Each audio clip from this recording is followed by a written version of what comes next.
ಸಿದ್ದರಾಮಯ್ಯ ಹಾಗೂ ಡಿಕೆ ಶಿವಕುಮಾರ್ ನಡುವೆ ನಡೀತಾ ಇರುವಂತಹ ಯುದ್ಧ ಇದೆಯಲ್ಲ, ಇದು ಎಕ್ಸ್ಟ್ರೀಮ್ ಹಂತಕ್ಕೆ ಪಕ್ಷವನ್ನು ಕೊಂಡ್ಕೊಂಡು ಹೋಗುತ್ತಾ ಅನ್ನೋ ಆತಂಕ ಪಕ್ಷದ ಹಿರಿಯರಲ್ಲಿ ಮನೆ ಮಾಡಿದೆ. ಈ ಬೆನ್ನಲ್ಲೇ ರಾಹುಲ್ ಗಾಂಧಿಗೆ ವಾಸ್ತವ ವರದಿ ಕೊಡೋದಕ್ಕೆ ಎಐಸಿಸಿ ಅಧ್ಯಕ್ಷರು ಸಿದ್ಧತೆಯನ್ನು ಮಾಡ್ಕೊಳ್ತಾ ಇದ್ದಾರೆ. ಅವರು ಸ್ಟೇಟ್ಗೆ ಬಂದಿದ್ರು. ಡೆಲ್ಲಿನಲ್ಲೆಲ್ಲ ಮಾತಾಡಿದ್ರೆ ಚೆನ್ನಾಗಿರಲ್ಲ, ರಾಜ್ಯದಲ್ಲೇ ಬಂದು ಮಾತಾಡೋಣ ಅಂತ ಅವ್ರು ಬಂದಿದ್ರು. ಸಿಎಂ ಮತ್ತು ಡಿಸಿಎಂ ಇಬ್ಬರ ಅಭಿಪ್ರಾಯ, ಬೇಡಿಕೆಗಳ ಸಂಪೂರ್ಣ ವರದಿಯನ್ನು ಕೊಡೋದಕ್ಕೆ ಸಿದ್ಧತೆ ಮಾಡ್ಕೊಳ್ತಾ ಇದ್ದಾರೆ. ನಿನ್ನೆ ಸಂಜೆ ತನಕ ನಾವೇನು ಅಂದ್ಕೊಂಡಿದ್ವಿ ಅಂದರೆ ಡಿಸಿಎಂ ಡಿಕೆ ಶಿವಕುಮಾರನ್ನು ನೆನ್ನೆ ಮಾತಾಡಿಸ್ಬಿಡ್ತಾರೆ ಅಂತ, ಬಟ್ ಮಾತಾಡೋಕ್ಕಾಗಿಲ್ಲ. ಇವತ್ತು ಪ್ರಾಬಬ್ಲಿ ಮೀಟ್ ಮಾಡ್ತಾರೆ ಅಂತ ಗೊತ್ತಾಗ್ತಾ ಇದೆ. ಅವರನ್ನು ಮೀಟ್ ಮಾಡಿದ ಬಳಿಕ ಒಂದು ರಿಪೋರ್ಟ್ ಇವ್ರ ಹತ್ರ ಕೂಡ ರೆಡಿ ಆಗುತ್ತೆ.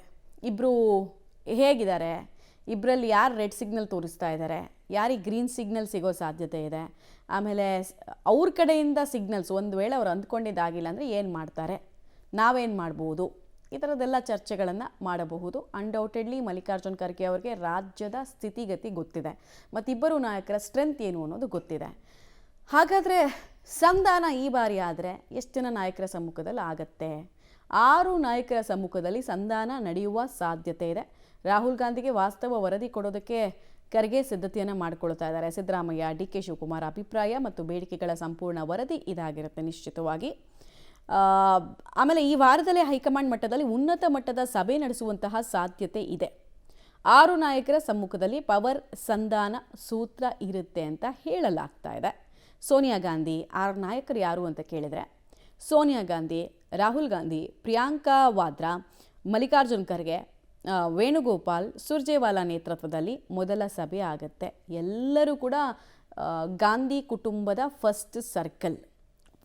ಇನ್ಫ್ಯಾಕ್ಟ್ ಅದರಲ್ಲಿ 4 ಜನ ಗಾಂಧಿ ಕುಟುಂಬದವರು, ಇನ್ನೊಂದು 2 ಅಥವಾ 3 ಜನ ಬಂದು ಮಾತ್ರ ಆಚಿನವರು ಅಷ್ಟೇ. ಈ ಸಭೆಯಲ್ಲಿ ಸಂಧಾನ ಸೂತ್ರವನ್ನು ಸಿದ್ಧಪಡಿಸೋಕೆ ಹೈಕಮಾಂಡ್ ತಂತ್ರ ಮಾಡ್ತಾ ಇದೆ. ಬಳಿಕ ಸಿಎಂ ಡಿಸಿಎಂಗೆ ಹೈಕಮಾಂಡ್ ಬುಲಾವ್ ಕೊಡೋದಕ್ಕೆ ಪ್ಲಾನ್. ನೋಡಿ, ಈ ಸಮಸ್ಯೆಗೆ ಸೊಲ್ಯೂಷನ್ ಇಲ್ಲಿ ಕೊಡೋದಕ್ಕೆ ಸಾಧ್ಯ ಇಲ್ಲ, ಮಲ್ಲಿಕಾರ್ಜುನ್ ಖರ್ಗೆ ಅವರು ಕೊಡೋದಕ್ಕೆ ಸಾಧ್ಯ ಇಲ್ಲ. ಯಾರು ಕೊಡ್ಬೋದು ಅಂತ ಕೇಳಿದ್ರೆ ಕೇವಲ ಕಾಂಗ್ರೆಸ್ನ ಫಸ್ಟ್ ಫ್ಯಾಮಿಲಿ ಯಾವುದು? ಗಾಂಧಿ ಪರಿವಾರ. ಅವರು ಮಾತ್ರ ಮಾಡಬಹುದು. ಅವರು ಲಾಸ್ಟ್ ಟೈಮ್ ಮಾಡ್ದಂಗೆ ಅಂದರೆ 2023ರಲ್ಲೂ ಇಂಥದ್ದೇ ಬಿಕ್ಕಟ್ಟು ಸೃಷ್ಟಿಯಾದಾಗ ಶಿಮ್ಲಾದಲ್ಲಿ ಕೂತ್ಕೊಂಡು ಸೋನಿಯಾ ಗಾಂಧಿ ಮತ್ತು ಪ್ರಿಯಾಂಕಾ ವಾದ್ರಾ ಫೇಸ್ ಟೈಮನ್ನು ಮಾಡಿದರು. ಈ ಸಲ ಯಾವ ಟೈಮ್ ಮಾಡ್ತಾರೆ ನೋಡೋಣ.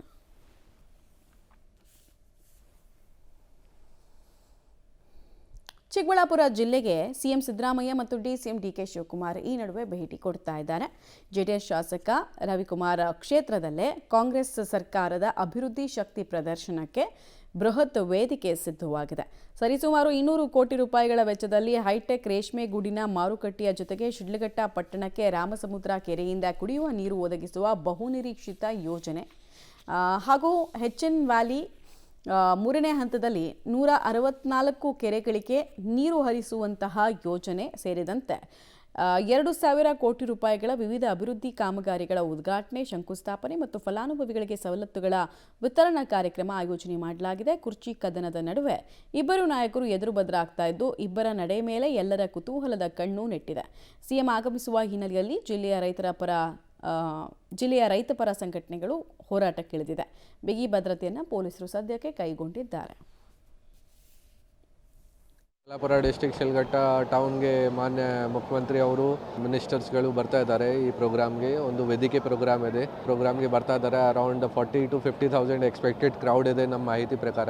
ಅದಕ್ಕೋಸ್ಕರ ನಾವು ಒಂದು ದೊಡ್ಡದು ಬಂದೋಬಸ್ತ್ ಮಾಡಿದ್ದೀವಿ. ಸಫಿಷಿಯೆಂಟ್ ಮೆನ್ಗೆ ಡಿಪ್ಲಾಯ್ಮೆಂಟ್ ಮಾಡಿದ್ದೀವಿ ಎಲ್ಲ ಕಡೆ. ಶಿಲ್ಘಟ್ಟ ಎಂಟ್ರಿ ಎಕ್ಸಿಟ್ ಪಾಯಿಂಟ್ಸ್ ಸ್ವಲ್ಪ ಕಂಜೆಸ್ಟೆಡ್ ರೂಟ್ಸ್ ಇದೆ. ಸೊ ಅದಕ್ಕೋಸ್ಕರ ನಾವು ರೋಡ್ಸ್ ಮತ್ತು ಪಾರ್ಕಿಂಗ್ ಮತ್ತು ಟ್ರಾಫಿಕ್ ವ್ಯವಸ್ಥೆ ಮೇಲೆ ಜಾಸ್ತಿ ಸಿಬ್ಬಂದಿ ಹಾಕಿ ಅದನ್ನು ಸರಿಯಾಗಿ ಥರ ಕಂಟ್ರೋಲ್ ಮಾಡೋಕ್ಕೆ ಕ್ರಮ ತಗೊಳ್ತಾ ಇದ್ದೀವಿ. ಅದೇ ಥರ ಈ ಸ್ಟೇಜ್ ಮತ್ತು ಈ ಸೀಟಿಂಗ್ ವ್ಯವಸ್ಥೆ ಕೂಡ ದೊಡ್ಡದು ಮಾಡಿದ್ದಾರೆ. ಅದೇ ಥರ ಪಬ್ಲಿಕ್ಗೆ ಊಟ ವ್ಯವಸ್ಥೆ ಕೂಡ ಇದೆ ಪ್ರೋಗ್ರಾಮ್ ಆದಮೇಲೆ.